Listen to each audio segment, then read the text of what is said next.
வந்து கதையை சொன்னார். கதையை எனக்கு எதுக்கு சொல்கிறீங்க, சுச்சுவேஷன் பாட்டு எந்த இடத்துல வருதுன்னு மட்டும் சொல்லுங்கன்னு சொன்னார். அவர் சொன்னார், அப்பா வந்து தலைமறைவாக இருக்கார், தூத்துக்குடி மாதிரி இருக்கக்கூடிய அந்த பகுதியில் இருக்கக்கூடிய ஒரு ஏரியாவில்.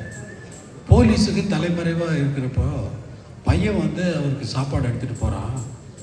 சாப்பாடு எடுத்துகிட்டு போகிறப்போ அவன் சின்ன குழந்தை, அவன் அந்த வயசில் 4 வயசில் நமக்கு சாப்பாடு எடுத்துகிட்டு வரானேன்னு சொல்லி அவன் ரொம்ப வருத்தப்பட்டு, அது ராத்திரி நேரமாக இருக்குது, அதனால் அங்கே வந்து யாருக்குமே கேட்காம ஒரு டியூனை ஒன்று வேணும், ஒரு பாட்டு பாடி அவனை தூங்க வைக்கிறான் அப்படின்னு.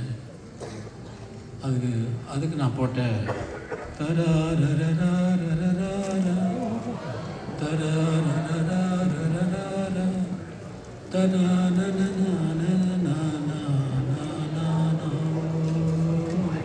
ஆரா